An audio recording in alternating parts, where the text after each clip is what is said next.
Telugu serial heroines నటించినందుకు ఒక్కరోజు ఎంత పారితోషికం తీసుకుంటారో ఈ వీడియోలో తెలుసుకుందాం. ప్రేమి విశ్వనాథ్ కార్తీక దీపం సీరియల్తో ఫేమస్ అయిన ఈమె ఒక్క రోజుకు 40,000 వరకు తీసుకుంటుంది.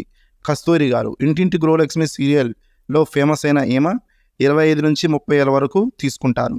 శైలజ ప్రియ ఈమె 25,000 వరకు తీసుకుంటారు. సుజాత వదినమ్మ సీరియల్లో సుజాత గారు కీలక పాత్రలో చేస్తారు. ఈమె 25,000 వరకు తీసుకుంటారు. విష్ణుప్రియ వచ్చేసి 15,000 నుంచి 20,000 వరకు తీసుకుంటారు. జ్యోతి రాయ్ ఈమె గుప్పెడంత మనసు సీరియల్లో నటిస్తుంది. ఈమె 25,000 వరకు తీసుకుంటారు. ప్రశాంతి ఇంటింటి గృహలక్ష్మి సీరియల్లో యాక్టింగ్ చేస్తుంది. ఈమె 20,000 వరకు తీసుకుంటుంది. అర్చన ఆనంద్ కార్తీక దీపం సీరియల్లో నటిస్తుంది.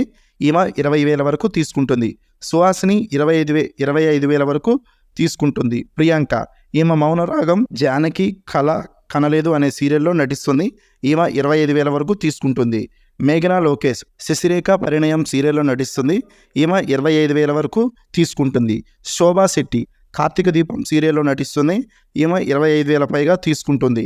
హరిత ఈమె రోజుకి వచ్చేసి 15,000 వరకు తీసుకుంటుంది. ఈ సీరియల్ యాక్టర్స్లో మీ ఫేవరెట్ యాక్టర్ ఎవరు అనేది కామెంట్ చేయండి. ఈ వీడియో నచ్చినట్లయితే ఒక లైక్ చేయండి. అదేవిధంగా మన ఛానల్కి ఎవరైనా కొత్త వాళ్ళు వచ్చి ఉంటే వెంటనే మన ఈ ఛానల్ని సబ్స్క్రైబ్ చేసుకొని బెల్ ఐకాన్ అనేది ఆన్లో పెట్టుకోండి. Thanks for watching. జై హింద్. లైక్ చేయడం మాత్రం మర్చిపోకండి.